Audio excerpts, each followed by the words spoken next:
They say in Appalachia, the earth keeps secrets longer than the living.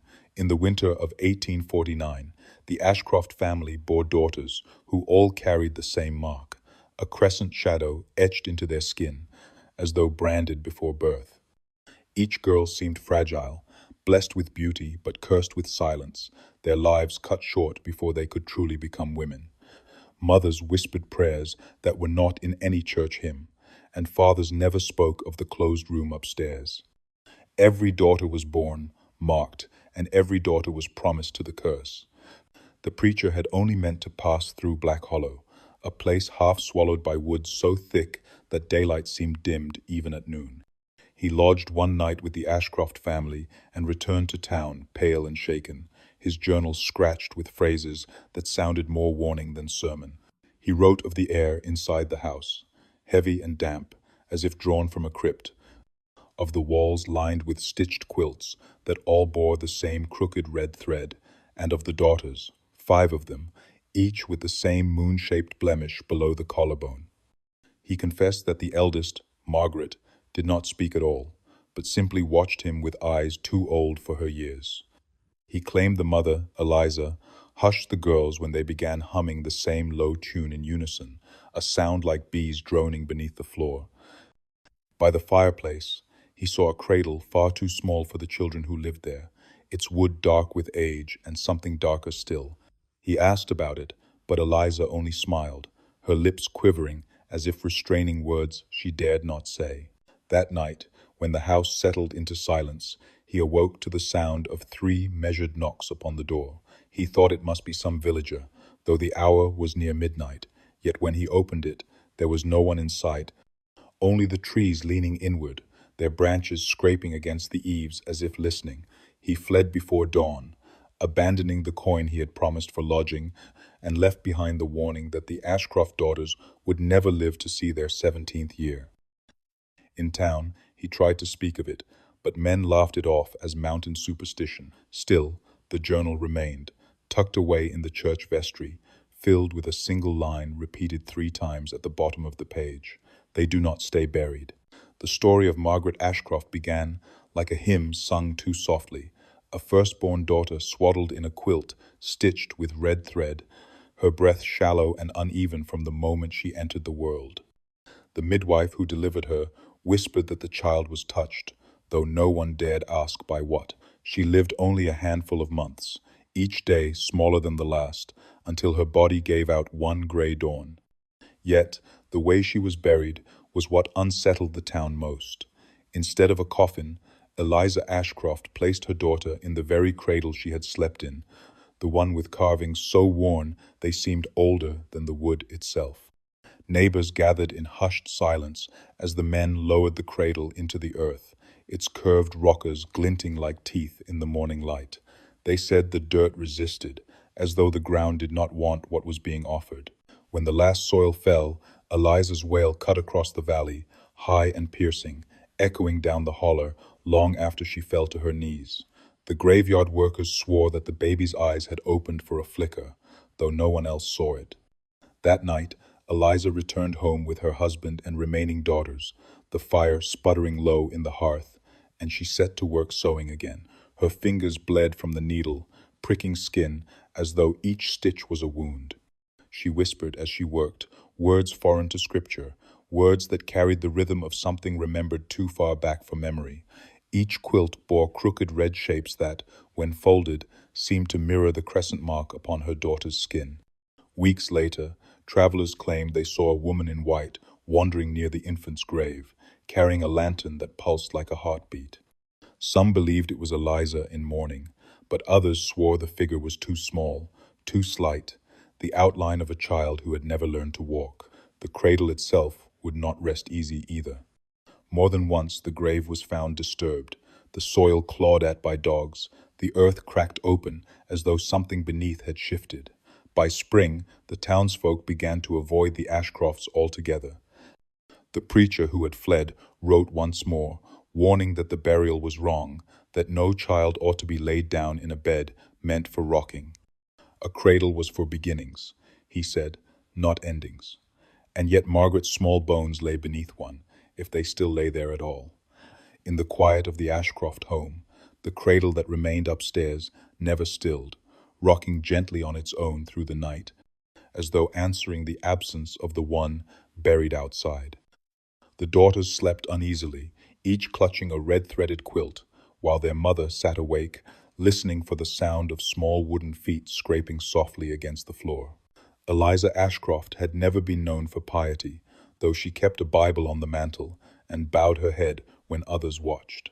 In truth, her prayers were not the kind a preacher would ever approve of. Each night after Margaret's burial, she took to her sewing chair by the fire, the light dim and flickering, and whispered to the rhythm of her needle. Red thread slipped through her hands like blood that never dried, each stitch forming crooked shapes across the cloth. The other women in the valley spoke of her in hushed tones, wondering why she avoided hymns, yet muttered endlessly to herself, her lips moving as though reciting a language older than her own tongue. They said she prayed for her daughters, but what she prayed to, no one could say. The youngest, barely past toddler years, would often wander into the room and stand silently at her side, watching the thread dip and rise. Sometimes they hummed together, soft as the beating of moth wings, until Eliza's hands stilled and her face grew pale. It was not uncommon for neighbors to bring food or check on the family, but after the third visitor returned unsettled, claiming the walls themselves seemed to hum with the same low tune, no one came again. The quilts multiplied, folded neatly at the foot of each daughter's bed, their patterns growing more tangled and intricate, as though hiding words stitched in code. When water spilled across one quilt during a storm, the red bled into faint letters, though they blurred too quickly for anyone to read. Eliza herself grew thinner, her fingers raw from work, her eyes hollow with sleeplessness. Her husband, Isaac, asked no questions, preferring silence over truths he feared. Still, he noticed the room upstairs remained locked, the key kept at Eliza's breast. At night, he heard her ascend the stairs, quilts bundled in her arms, her steps measured and deliberate, and though he strained to listen, the door creaked shut before any sound could escape. Once, in a rare moment of boldness, Isaac asked why she prayed so long, and in words he did not know. Eliza looked at him then, her lips trembling, and whispered, "Because they are listening, and if I do not answer, they will take them all." He did not ask again. The daughters clung to their mother's quilts like charms against something they felt but could not name.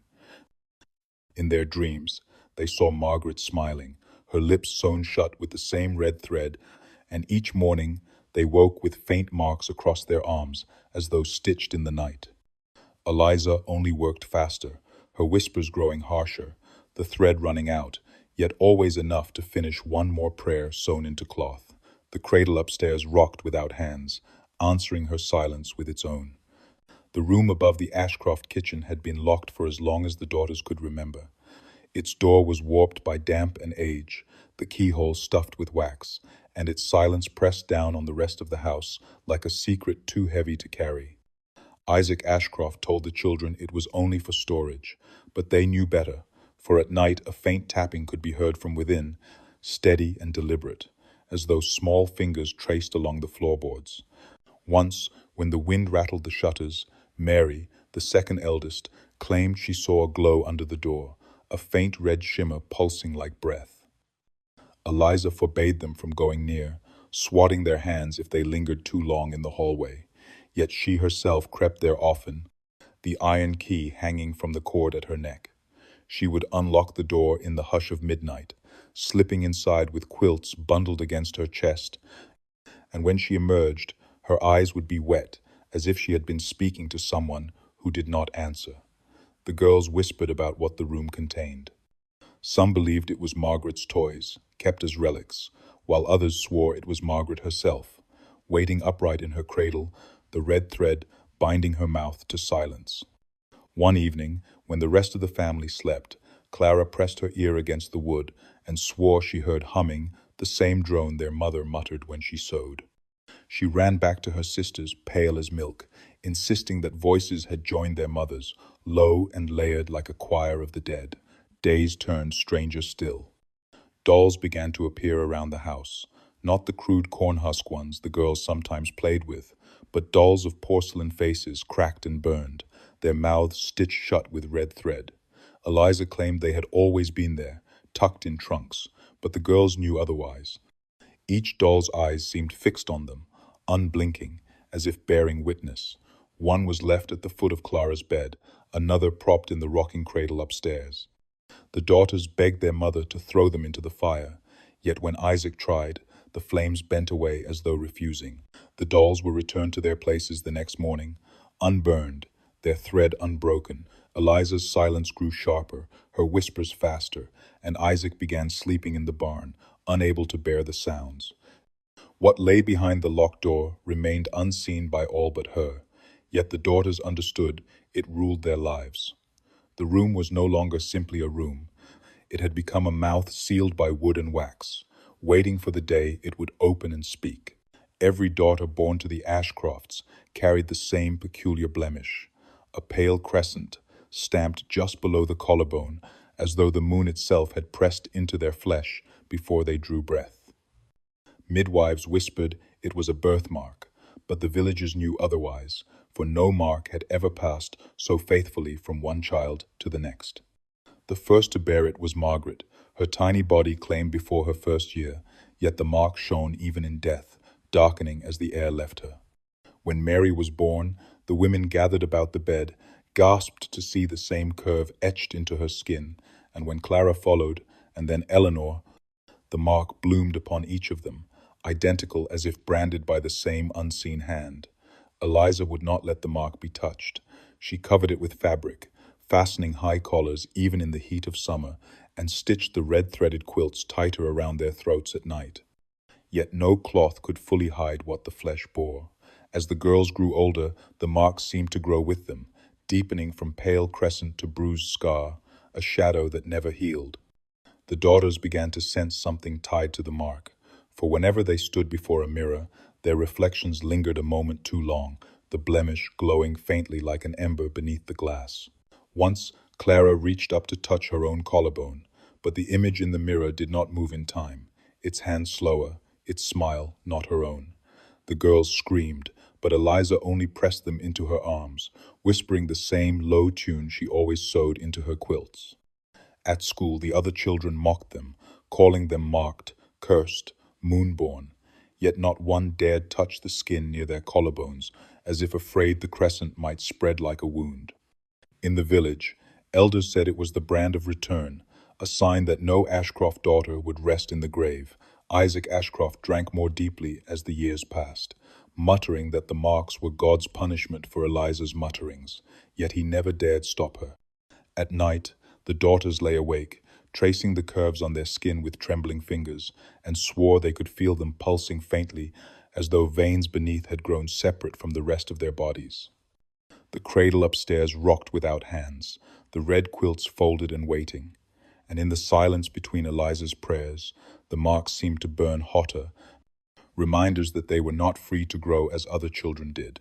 They were already chosen, already spoken for, by a curse older than their blood. It was said that in Black Hollow, dusk never came gently. The light did not fade, but rather fled, swallowed all at once, leaving the valley cloaked in a sudden and unnatural shadow. On such nights, when the trees leaned as though eavesdropping, the Ashcrofts heard what no other family claimed to hear. 3 knocks, always 3, measured as though counted, struck their door just as the last ember of daylight burned away. The first time it happened, Isaac had leapt to his feet, lantern in hand, ready to confront some wandering neighbor or drunkard from town, but when he pulled the door wide, no one stood there. Only the path stretched empty, the soil damp with mist, and the woods beyond rustled as though something unseen had slipped back inside. He cursed the mountain air and returned to bed, but Eliza did not sleep. She lay rigid, her hand gripping the thread at her neck, whispering beneath her breath until her lips grew pale. The knocks came again the following dusk, and the next, always at the same hour, always 3. Isaac grew uneasy and stopped answering, but the daughters pressed their quilts to their ears, swearing that between the knocks they could hear breathing, faint but close, as if someone stood just beyond the door, waiting for it to open. By the end of the week, neighbors had begun whispering, for the Ashcroft girls arrived at school hollow-eyed and trembling, their collars buttoned high despite the stifling heat. When asked, Clara said nothing, only drew small half-moons on the corner of her slate, again and again, until the teacher struck her hand for insolence. That night, the knocks returned louder, shaking the very frame of the house, rattling the cradle upstairs until its rockers tapped against the boards in rhythm with the sound. Isaac shouted for silence, for peace, but Eliza simply clutched her daughters and hissed that they must never open the door again, no matter what they heard. She said the knocks were not a request, but a claim, a reminder that their daughters were already counted, already named. In the flicker of the firelight, the girls swore they saw shadows pressing against the window panes, shapes small and stooped, hands too thin, faces too blurred. When the final knock struck, the quilts trembled in their laps, and the red thread across the seams seemed to glow faintly, like veins set alight. Isaac drank himself into stupor, muttering curses at heaven, while Eliza stayed awake, lips bleeding where she bit them, waiting for the sound that would come again tomorrow at dusk. The knocks never ceased. Clara Ashcroft was 13 when the wasting began, the same age her sister Margaret had been buried, though Margaret had not lived to see the mark deepen. Clara's skin grew pale as wax, her lips bruised violet, and her once bright eyes sank into hollows that made her look decades older.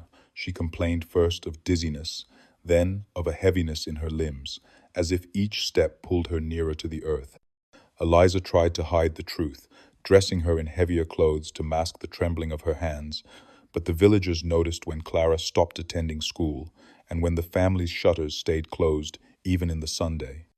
At night, the other daughters woke to the sound of Clara's breath rasping through the walls, shallow and broken, each gasp a struggle. Sometimes she wept, though no tears fell, only the sound of mourning long before her time. Isaac begged the preacher for prayer, but the man would not enter the Ashcroft home again, muttering that the air itself was wrong there. Doctors were no better, declaring it a fever of the blood before retreating in haste, unwilling to return. Eliza alone tended her, pressing cool cloths to her forehead, whispering the same muttered prayers stitched into her quilts. But Clara's body changed in ways no fever could explain. The crescent mark below her collarbone darkened until it was nearly black, raised against her skin like a wound that never closed. Some nights the other daughters swore they saw it pulse faintly, glowing like a coal, and Clara cried out as though it burned her from the inside. She vomited blood that was thick and dark, more tar than life, and when it stained the sheets, the color did not fade no matter how long Eliza scrubbed. Once, in the small hours, Mary swore she saw Clara stand by the window, though she had been too weak to rise for days. Her eyes were open, her mouth half parted, and she was humming the same low tune their mother always carried in her sewing. When Mary blinked, Clara was back in bed, moaning, her chest heaving, her lips cracked and dry. Eliza forbade her daughters to speak of it, insisting their sister's suffering was a test of faith, yet the girls knew it was something older, something written in their blood. Clara herself began to speak less, though when she did her voice was hoarse and strange, words tumbling out in fragments of a tongue no one recognized. On the final night of her 13th year, the knocks came louder than before, and Clara's mark burned so brightly in the dark that the others had to shield their eyes. She whispered a name, one no one in the family had ever heard, before she sank into silence, her breath stopping as the cradle upstairs began to rock on its own, steady as a heartbeat. The morning of Clara Ashcroft's burial dawned heavy with fog, the kind that clung to the ground as though the valley itself did not wish to surrender her.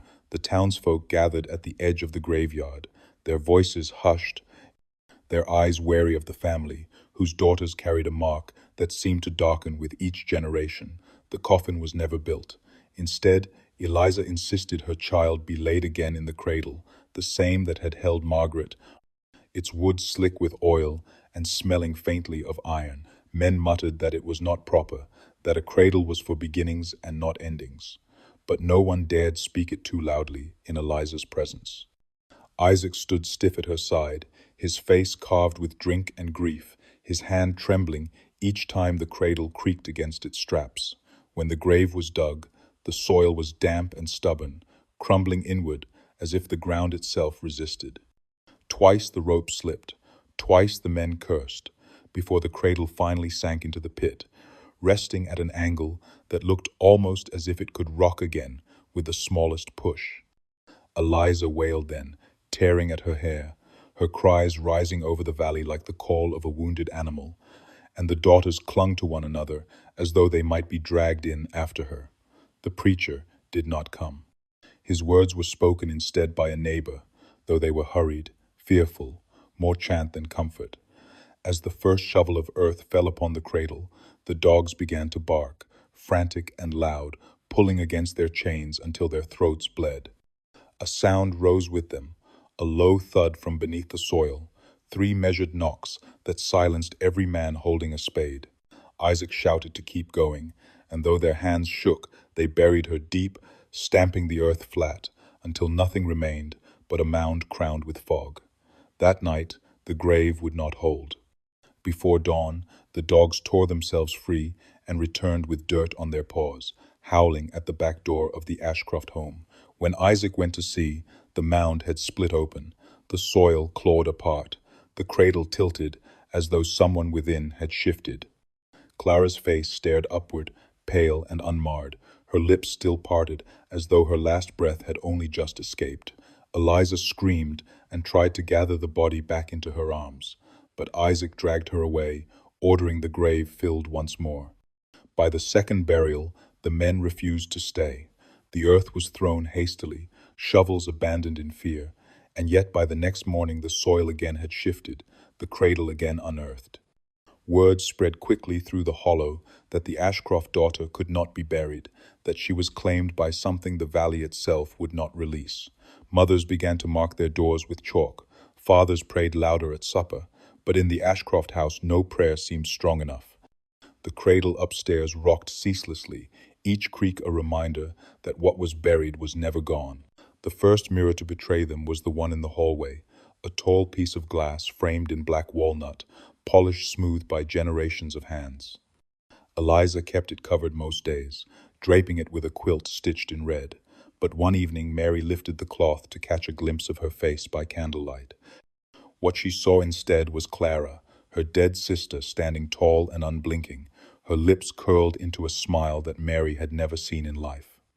The crescent mark glowed upon her collarbone like a brand, and though Mary dropped the candle in her fright, the reflection lingered in the glass long after the flame sputtered out. When she told Eliza, her mother slapped her cheek and hissed that she must never speak of it, but the fear in her eyes betrayed the truth. Soon after, Eleanor, too, began to see Clara's reflection. At first it was fleeting, a shadow behind her shoulder when she brushed her hair, a pale face where none should be. Then one morning, as the sisters dressed, Eleanor caught Clara staring from the mirror, her lips sewn shut with red thread, yet trembling as though trying to form words. Eleanor screamed, and the mirror cracked down its center, the fracture running straight through Clara's face. Eliza covered it at once, sewing the quilt tighter across its frame. But by then, the daughters were afraid of every pane of glass in the house. Even the small-looking glass in Eliza's sewing room began to lie. The girls swore they saw not just Clara, but Margaret too, their infant sister who had never lived to walk, now standing among them, her eyes hollow, but her smile wide. Sometimes the reflections did not move with them at all, lingering a heartbeat too long, tilting their heads in directions the girls had not turned. Isaac, drunk and weary, shouted that it was nonsense, smashing one mirror with his fist, but when the shards scattered across the floor, each piece still held the faces of his dead daughters, multiplied and grinning. He fled into the barn that night and did not return to the house until dawn. The daughters begged their mother to remove every mirror, to bury them, as they had tried to bury Clara, but Eliza refused. She said the reflections were not hauntings but warnings, that the glass showed what the earth could not contain. Still, the girls learned to avert their eyes, to dress without glancing at their own faces, to cover their reflections in bowls of water, for even in the wash basin, Clara appeared. lips parting in silence, her hands reaching upward from the dark. The mirrors had ceased to tell truth, and in their depths the daughters saw not who they were, but who they would become. Suitors still came to the Ashcroft home, though less with each passing year, drawn by whispers of beauty and undone by whispers of curse. The daughters were pale and striking, their hair dark as coal, their eyes luminous in the lamplight. Yet each man who sought to wed them met an end too strange to ignore. The first was a farmer's son named Samuel, broad of shoulder and kind of voice, who courted Mary Ashcroft with the promise of building her a house of her own on the ridge. On the eve of their betrothal he vanished, his horse returning riderless at dawn, its mane wet with creek water and its saddle torn. 2 days later, Samuel's body was found floating face up in the shallows, his mouth stretched in terror, his eyes wide as though he had seen something not meant for the living. Eliza forbade Mary from attending the burial, saying his fate had been sealed the moment he placed a ring on her finger. Yet the others remembered how the night before, 3 knocks had sounded at the Ashcroft door, louder than ever, and when Isaac cursed the air, the cradle upstairs rocked so violently it left scratches in the floor. Another suitor came for Eleanor, a schoolteacher who believed education would shield him from superstition. He laughed at the townsfolk who warned him, and he laughed again when Eleanor confessed her family's curse, declaring no curse could outlast reason, but reason failed him. On the night he and Eleanor were meant to walk together through the hollow, he was found instead at the base of a cliff, his bones shattered, though his footprints led only to the edge and none away. The townsfolk murmured that no man who gave his word to an Ashcroft daughter would live to keep it, for the valley itself demanded their silence. Still, men came, drawn not by desire alone, but by some pull that felt older, heavier, as though the daughters themselves were lanterns in the dark. Each left gifts, locks of hair, coins, rings, tokens, that Eliza gathered into a box and hid beneath the quilts, her face pale each time she lifted the lid. The girls began to fear the very act of being admired, for when a man's eyes lingered, the crescent marks on their skin throbbed and darkened, warning of what must follow. In the village, people whispered that to wed an Ashcroft girl was to marry the grave, that each suitor was merely another offering, another piece of flesh to bind the curse. The daughters, though young, began to understand their beauty was no blessing but bait, and that their future was not their own. In the silence after the latest drowning, the cradle creaked as though in agreement, rocking slowly while the house held its breath. The Ashcroft Bible had always rested on the mantel, its leather cracked, its pages browned with smoke and time. It was the one relic Isaac insisted remain untouched, though he himself had not opened it in years, preferring the bottle to any verse. One storm-heavy evening, when the knocks rattled the shutters and the cradle upstairs groaned like timber under strain, Mary reached for the book, desperate to find some promise of deliverance. What she found instead was a page that did not belong. Between Exodus and Psalms, where the binding should have been tight, there was a loose sheet folded into the seam. The paper was fresher than the rest, its ink sharp, the handwriting jagged and thin, unlike her father's or any hand she knew. At the top was scrawled a single word Ashcroft, followed by a list of names: Margaret, Clara, Mary, Eleanor, each daughter's name written in order of birth, each marked with the same crescent symbol pressed hard enough to cut the page.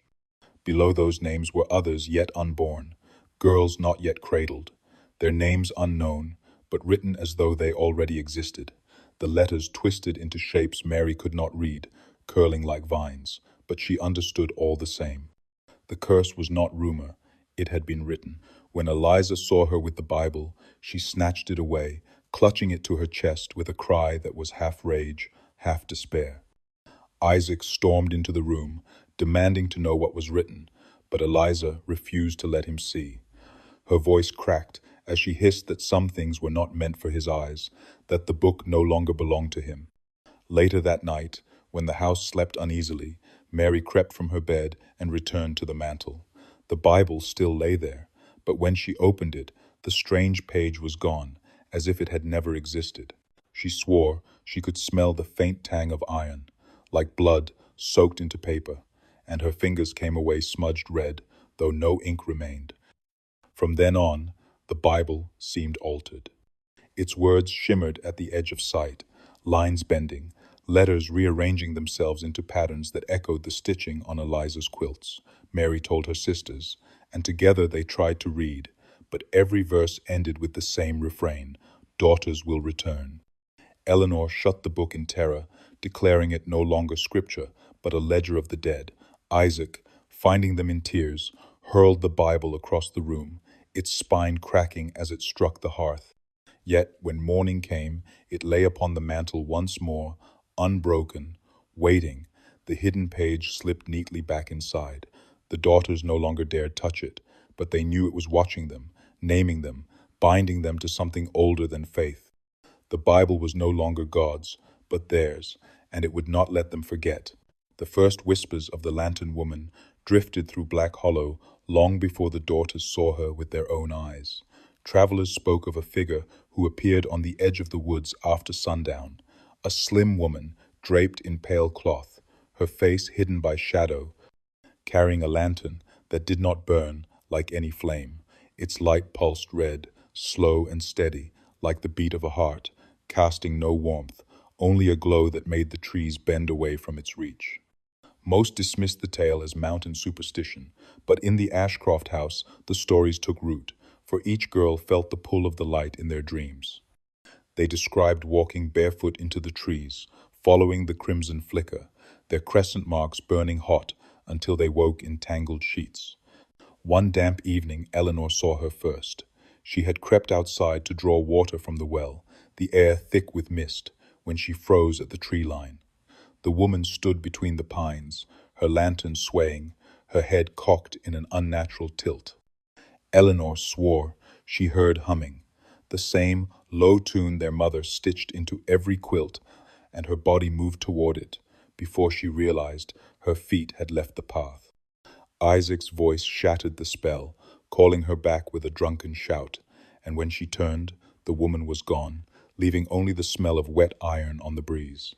From that night on, the lantern woman returned. Always at dusk, always at the edge of the woods, her lantern pulsing in rhythm with the 3 knocks that came to their door. Sometimes she lifted her hand, thin and long, beckoning, and the daughters felt their throats tighten with the urge to obey. Eliza forbade them from looking, yanking them inside, shuttering the windows. Yet the light seeped through the cracks like blood beneath a bandage. The villagers began to see her too. A hunter claimed he followed her glow for hours, only to find himself back where he began, his boots sinking into soil, soft as a grave. A child swore the woman stood outside her window, humming her name, though the family lived miles from the Ashcrofts. No matter who saw her, the lantern was always the same, beating with a rhythm older than fire. In the Ashcroft house, the daughters huddled close as the knocks came. The lantern pulsed, and the cradle upstairs rocked in time. They began to understand that the woman was not calling all, but only them, and that one day the pull would be too strong to resist. Eliza prayed harder, her thread snapping between her fingers, her lips bloodied from whispers, but the daughters knew her prayers had never been meant to save them. They were meant to delay the woman with the lantern, who waited patiently, knowing every Ashcroft daughter would eventually follow. Mary Ashcroft's 16th birthday fell on a morning choked with fog, the kind that made the valley seem swallowed whole, and though her sisters tried to sing, their voices cracked with unease. Eliza laid a quilt at the foot of her bed, stitched with more red thread than any before, muttering that it would keep the girl safe, though her hands trembled so violently she could scarcely tie the knot. The day passed without celebration. No neighbors came to call, no suitors dared approach, for everyone in Black Hollow knew what befell Ashcroft daughters once they crossed the threshold of 16.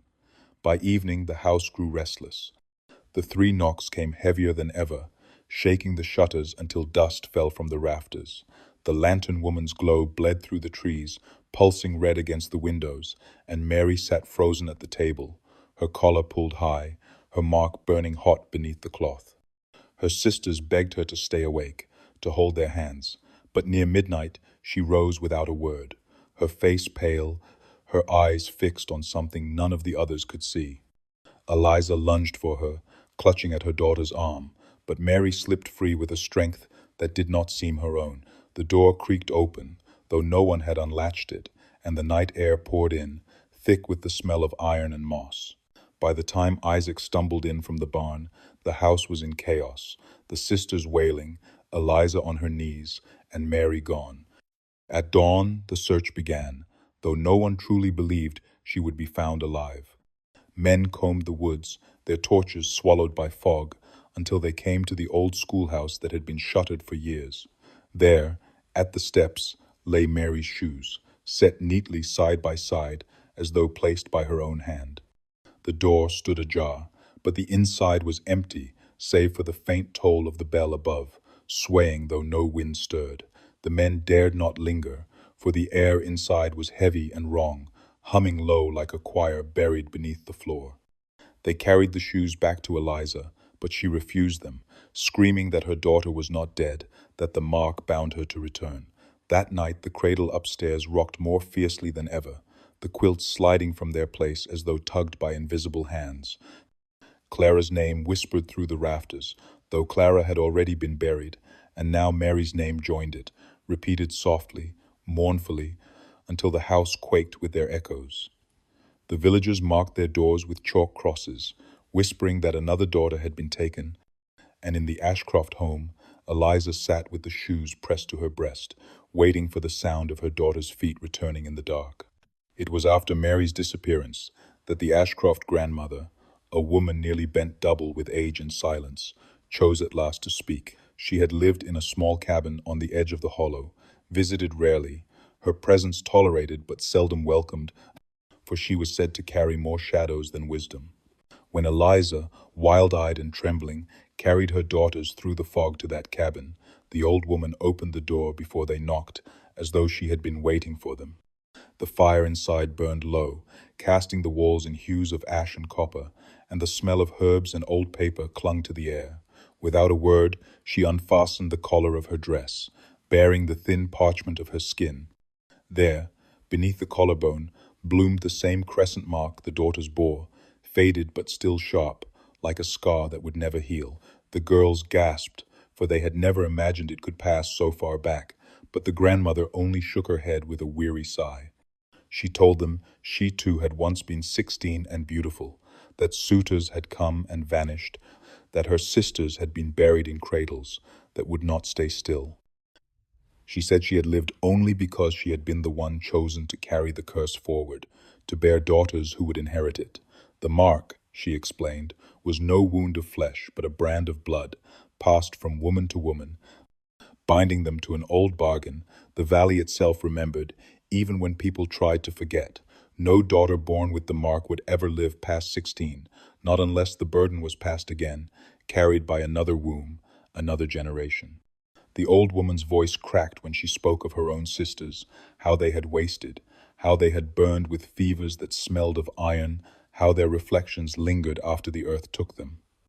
She confessed that even now she sometimes heard them humming at her window, calling her name in voices as soft as moth wings. Eliza wept, pressing her daughters against her, but the grandmother's gaze was stern, almost cold. She said no prayer could undo what was written, that the cradle was older than their blood, that the lantern woman was no spirit, but the keeper of the pact. She warned them that Mary would not rest, nor Clara, nor Margaret, for none of them were meant to. They were not taken by death, but by inheritance. When Eliza begged her for a way to break it, the old woman shook her head. The curse was not to be broken, she said, only carried. And when she looked at the daughters, with her clouded eyes, she whispered that one of them would be chosen next to bear it forward, whether they willed it or not. The fire crackled then, and the quilts on their laps seemed to twitch, as if stitched with words that wanted to speak. The night after the grandmother's warning, Eliza gathered every quilt she had ever sewn and laid them across the floor of the parlor, one atop another, until the house smelled of damp wool and old thread. Her daughters sat around her in silence, their faces pale in the flicker of the fire. The red stitching that had always seemed crooked now appeared deliberate. curling into strange patterns that hurt the eyes if stared at too long. Eliza poured a basin of water and dipped her hands until the thread bled color into her palms.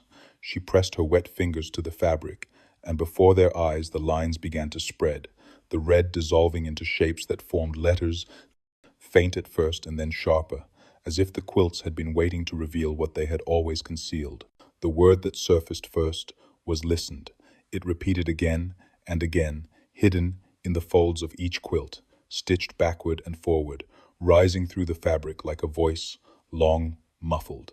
The daughters shuddered, for they knew it was not their mother's hand that had chosen the word, but something older, something speaking through her fingers. Eleanor whispered that it was a command, not a plea, and when she said the word aloud, the cradle upstairs rocked in violent agreement. The knocking began soon after, 3 sharp raps that rattled the windows, and the lantern woman's glow seeped through the shutters like a wound that would not close. The quilts grew heavier in their laps, the words bleeding more freely, until whole phrases began to appear. Some they could not read, twisted into runes, but others spoke plainly. They do not stay buried. Blood is remembered. Daughters return. Isaac stumbled in from the barn, reeking of whiskey, and when he saw the words shining wet upon the quilts, he cried out that they were devil's work, that Eliza had damned them all. He tried to seize the cloths and burn them, but the fire bent away, refusing to touch the thread, the words glowing hotter until his hands blistered. He fled, cursing, leaving his family huddled beneath the quilts that no longer warmed but chilled. The daughters pressed closer to their mother, unable to look away, each letter sinking into their minds like hooks. They swore they could hear voices whispering from the fabric, layered and endless, the tones of sisters who should have been silent beneath the ground. Eliza wept, clutching the quilts to her breast as though they were her children, her lips moving in time with the words that surfaced. And when the last phrase appeared, written across all the quilts, as though stitched into the very air, the daughters dared not speak it aloud.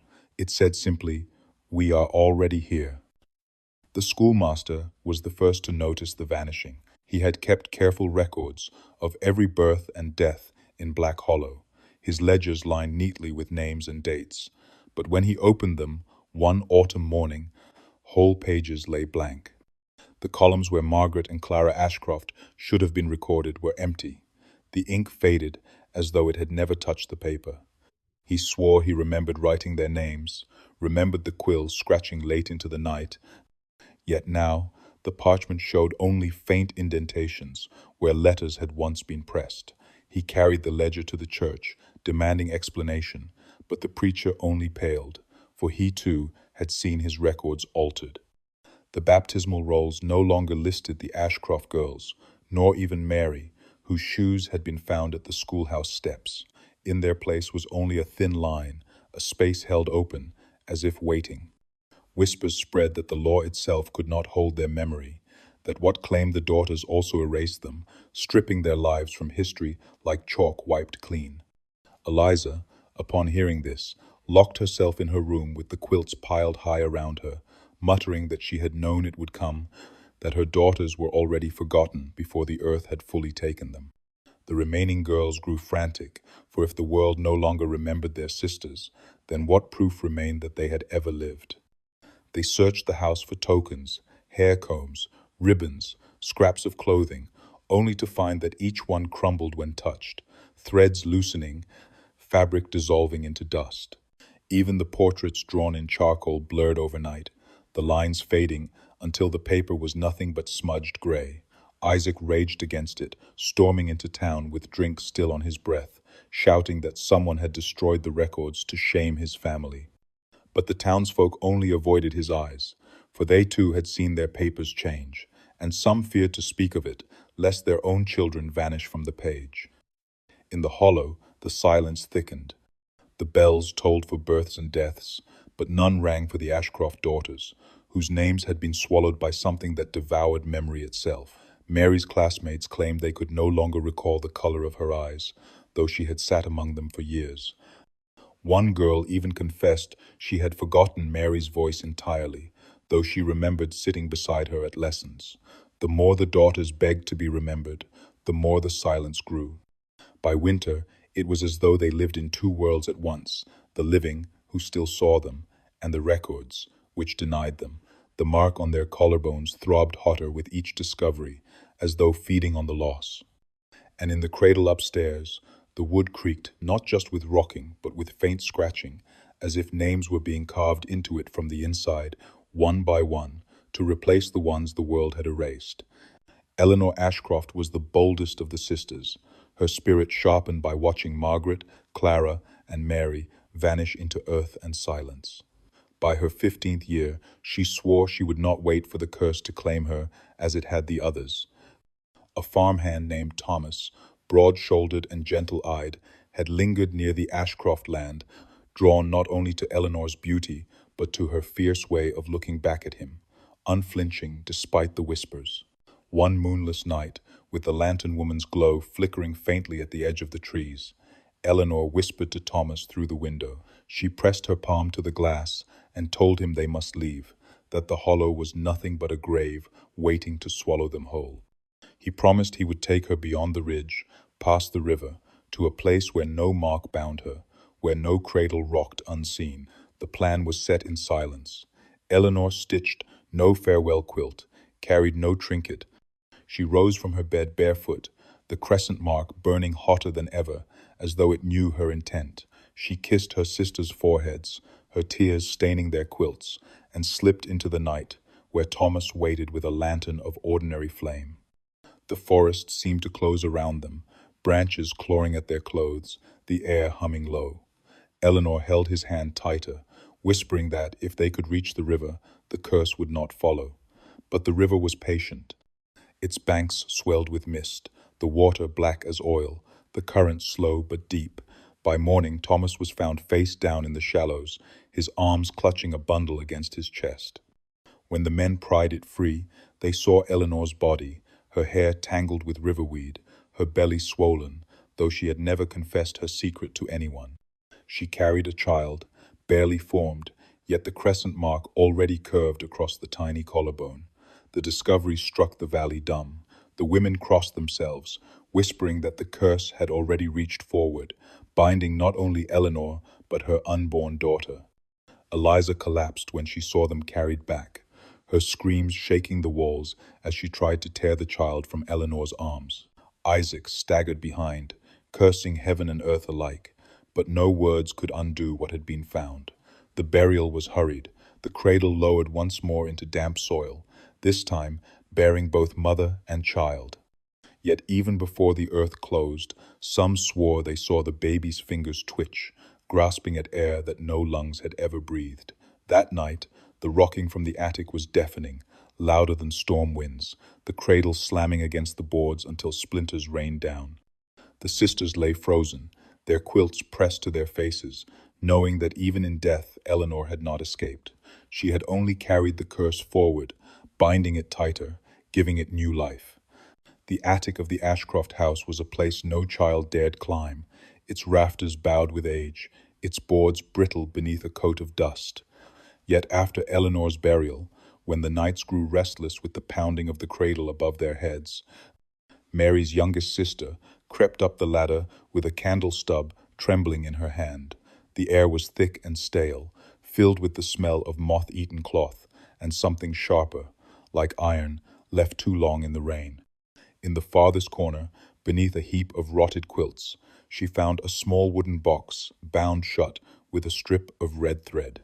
Her hands shook as she tugged the knot loose, and when the lid creaked open, the candlelight revealed what no child should ever see.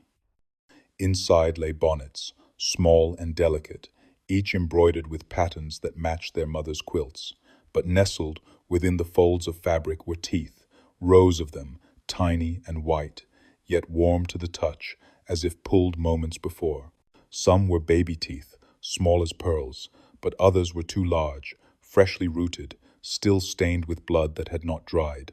The girl gasped and dropped the candle, plunging the attic into darkness, and though she scrambled to snuff the flame before it spread, she swore she heard the sound of something breathing inside the box, soft and uneven, like the breath of infants not yet born. She dragged the box down the ladder, desperate to show her sisters, and when they gathered around in the parlor, the teeth glowed faintly in the firelight, as though feeding on its flicker. Eliza rushed in at the sound of their screams, her face a mask of fury and despair, and seized the box from their grasp. She pressed it to her chest, rocking it as though it were a child, and shouted that they had no right to touch what was hers. Isaac staggered into the room, demanding to know what she cradled, but when he reached for it, she turned on him with a voice so raw it silenced even his drunken rage. She said the teeth were not tokens but promises, each one bound to the daughters yet to come, each one proof that the curse was not finished. Isaac struck her then, his hand heavy, but when the box slipped from her arms and tumbled open across the floor, the teeth rolled outward, scattering like dice, clattering against the boards in patterns that formed words no one dared read aloud. The daughters wept, clinging to one another as the bonnets fluttered with invisible breath, as though unseen mouths still warmed them. That night, the box was returned to the attic, but none of the girls slept. They knew their mother's sewing was not prayer but ledger, her quilts not comfort but covenant. And in the dark above, the teeth waited, whispering silently for the daughters who had not yet been born, their warmth a promise that the curse would never starve. The three knocks had long become ritual in the Ashcroft house, arriving each evening at the edge of dusk, steady as a clock that could not be stilled. The family braced themselves for it, quilts drawn to their throats, candles dimmed, breaths held. But one night, when the air was thick with thunderclouds, and the lantern woman's glow pulsed red beyond the trees, something different happened. The first knock sounded, slow and heavy. The second followed, sharper, rattling the window panes. The third came louder still, shaking dust from the rafters. Then, in the silence that followed, a new sound rose. From the cradle upstairs came three soft raps, delicate but unmistakable, echoing the rhythm from outside. The house froze. Eliza clutched the box of teeth to her chest, her eyes wide and wet, whispering that they must not answer, that to answer was to invite. Isaac, drunk and trembling, swore it was only the storm and staggered toward the stairs, but before he could climb them, the cradle rocked violently of its own accord, each slam against the floorboards ringing like a hammer against a coffin lid. The daughters clutched one another, their collarbone marks burning so fiercely that the flesh blistered beneath their collars. The youngest began to sob, but her voice was drowned by the sound of knocking, spreading through the house on the walls, on the windows, even beneath the floorboards, as though 1,000 small fists were demanding to be let in. The cradle answered each one, its raps growing louder, until it seemed the house itself was caught in a conversation with something outside. Isaac stumbled back, his bravado broken, and collapsed by the hearth, muttering prayers he had not spoken in years. Eliza dropped to her knees, pressing her lips to the quilts, begging in words the daughters could not understand, her tongue thick and strange. But the knocks did not stop. They grew playful, mocking, some fast and eager, others drawn out and hollow, filling every corner of the house. Then, as suddenly as it began, the noise ceased. The silence was heavier than the storm, pressing against their chests. Upstairs, the cradle gave one final rock and stilled. When morning came, the daughters crept to the attic. The cradle sat motionless, its wood scarred from the night's frenzy. Yet upon its surface, freshly carved into the headboard, were three crescents, shallow and neat, as though etched by a careful hand. The girls touched them with trembling fingers and found the grooves warm, pulsing faintly like flesh. From that night on, the knocks no longer belonged to something outside. They had been answered, and now they lived inside the house, patient and listening, waiting for the next daughter to open the door. It was a winter night when the stranger came, the snow falling in heavy sheets that hushed the valley into silence. The Ashcroft house had been shuttered tight against the storm. The daughters huddled beneath their quilts, while the cradle upstairs groaned softly, as though rocked by unseen hands. Near midnight, when the fire had burned low, three knocks struck the door, not the hollow raps of the curse, but heavier, deliberate, carried by flesh and bone. Isaac roused himself with a start, clutching the poker as though it were a weapon, while Eliza clutched her daughters closer, whispering for him not to open it. But the knocks came again, louder, patient but unyielding, and Isaac, half mad with drink and fear, flung the door wide. There stood a man no one recognized, tall and gaunt, his shoulders dusted with snow that did not melt upon his coat.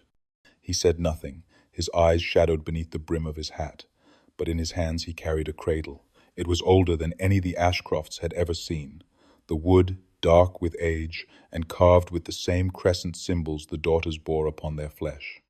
Without a word, the man stepped inside and set it upon the floor. The cradle creaked, its rockers moving as though the storm winds had followed it indoors, though the air in the house was still. Eliza's face went white, her lips trembling as she whispered that she knew it, that it was the first cradle, the one Margaret had been buried in, though she swore it had never been dug up. Isaac demanded to know who the man was, what he wanted, but the stranger only lifted his gaze long enough for the daughters to see that his eyes were pale, colorless, like glass reflecting nothing. Then he turned and stepped back into the storm, the snow swallowing him before Isaac could lunge forward. They searched the path the next morning, but there were no footprints leading away, only a smooth blanket of snow untouched by man. Inside, the cradle remained, rocking slowly, even when no hand touched it. The daughters swore they heard faint crying from within, thin and wavering like an infant's breath, though when they leaned close, the cradle was empty, save for the imprint of a body in the sheets. That night, the knocking did not come from the door or the walls, but from inside the cradle itself. 3 soft taps against the wood, followed by silence so thick it pressed against their lungs.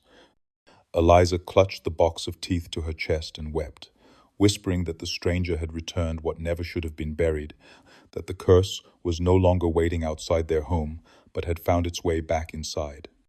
And though Isaac raged and threatened to burn the cradle, the daughters knew it was useless. Fire could not claim what belonged to the curse. The cradle was home again, and whatever the stranger had carried back to them had already settled into the house like blood in the veins. The decision to burn the Ashcroft house came not from Isaac, who had long since drowned his courage in drink, but from the neighbors who could no longer bear the curse that bled into their own lives. By then the valley spoke only in whispers, and every family had marked their doors with chalk crosses. Yet still the knocking spread, still the lantern woman's glow wandered further from the trees.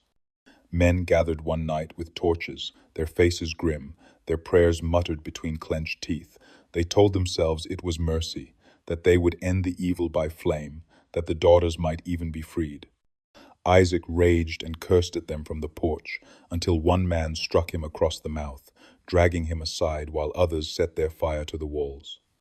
The old timbers caught quick, sparks leaping into the night, and soon the house roared with heat, its windows glowing like open wounds. Yet within the blaze, shapes moved. The daughters were seen walking calmly through the flames, their hair streaming like dark banners, their gowns unmarked though the fire licked high around them. One held a quilt across her shoulders, and the red thread pulsed as if alive, glowing brighter than the fire itself.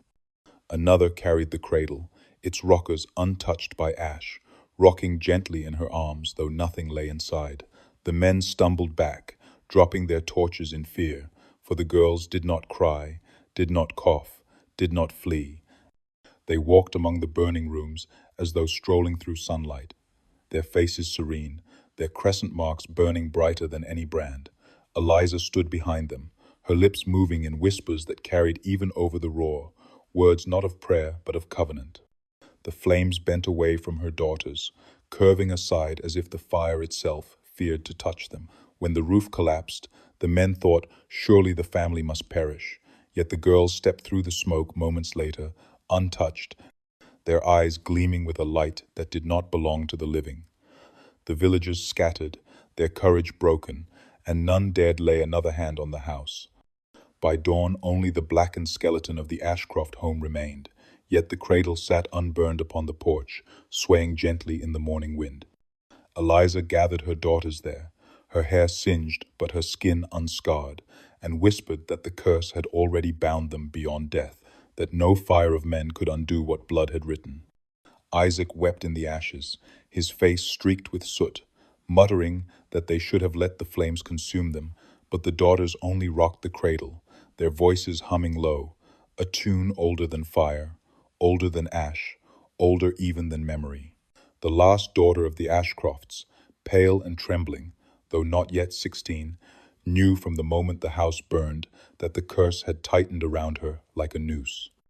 Her sisters were gone, some to the earth, some to the water, some to silence, and yet their voices still crowded the rooms, humming in the rafters, whispering through the broken windows, calling her by name. Eliza no longer tried to shield her. Her mother's eyes had grown hollow, her hands raw from sewing, and she spoke only of choice, repeating that every bloodline bound by the mark must either pass it forward or bury it within themselves. The girl listened, her heart pounding, as the cradle rocked in the ruins of the porch, though no wind stirred it. At night she dreamt of her sisters standing in a circle, each holding quilts stitched with red, each whispering that the curse could not be broken, but only shifted, carried like a torch through darkness. She saw Margaret's small hands reaching for her, Clara's smile stitched shut, Mary's shoes waiting by the schoolhouse door, Eleanor's swollen belly sinking into the river. Each vision ended with the lantern woman lifting her glowing light, its beat steady as a heart, beckoning her to step forward. On the morning of her 15th year's end, she stood before the cradle and placed her palm upon its scorched wood.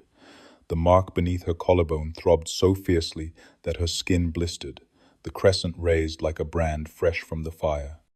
Eliza knelt before her, tears carving lines through the soot on her cheeks, begging her daughter to choose wisely. The girl asked what wisdom remained when every path led to silence, but her mother did not answer. Outside, the villagers waited, some with pity, most with fear, for they had seen the fire bend and the children walk through it untouched. They whispered that if the last daughter fell, perhaps the curse would end. Yet none dared help her, none dared interfere. As dusk bled into the valley, the three knocks came again, louder than ever, rattling the blackened beams of the house. This time, the girl did not flinch. She stepped to the door and lifted her hand, but before she could open it, the cradle answered back with its own three knocks from inside. The silence that followed was absolute. She turned to her mother, who sobbed that no prayer could alter what was bound, that she must decide whether to carry the curse forward by bearing a child, or end it by surrendering herself to the cradle. The girl lifted her chin, her face as pale as moonlight, and whispered that she would choose neither.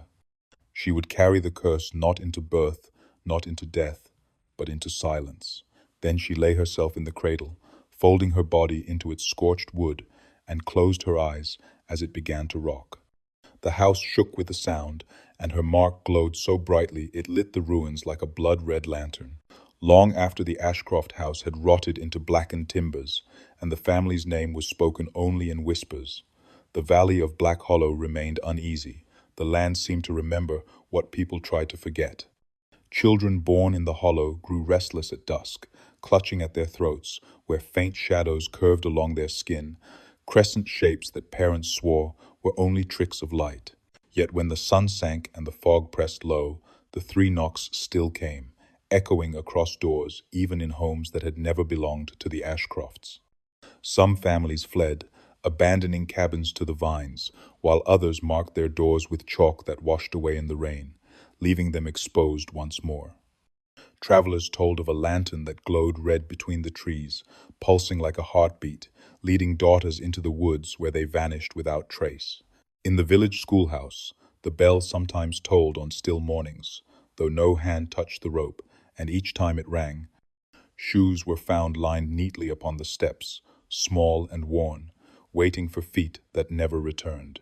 The records remained blank, the names of the Ashcroft daughters erased as though they had never lived, yet the silence left in their place was louder than words. Farmers swore, their dogs dug up earth, only to reveal cradles buried beneath, rockers scarred by scratches from within. In the church vestry, the preacher's journal still lay open, the final page scrawled with the same warning again and again. They do not stay buried. As years passed, strangers wandered into the hollow, drawn by stories of beauty and ruin, But they too left changed, their daughters born with crescent marks that throbbed hotter each time the lantern appeared. It was said the curse no longer belonged to the Ashcrofts alone, but had seeped into the soil, into the trees, into the marrow of the place itself. Women whispered that if you listened closely at night, you could hear quilts whispering as they shifted in abandoned cabins, red thread glowing faintly in the dark. Some claimed to find boxes hidden in rafters, filled with bonnets and teeth still warm to the touch, promises waiting to be fulfilled. The hollow had become a cradle itself, rocking ceaselessly, patient and eternal, binding every daughter born within its reach. And though the last Ashcroft girl had folded herself into silence, her choice had not ended the curse. It had only widened it, spilling beyond her blood, into the valley, into the future. To this day, in the hollows of Appalachia, parents pray their daughters will reach 17, yet few dare to count the years aloud, for the land still listens, and every knock at the door, every lantern glow in the trees, is a reminder that the curse did not die with the Ashcrofts. It waits, eternal, carried in silence, inherited by every daughter who dares to be born beneath that haunted sky. The Ashcroft daughters were never meant to rest, and Black Hollow never let them. Every daughter carried the mark, every cradle rocked, and every grave split open. The curse was never theirs alone. It was waiting for the next name, the next silence, the next daughter.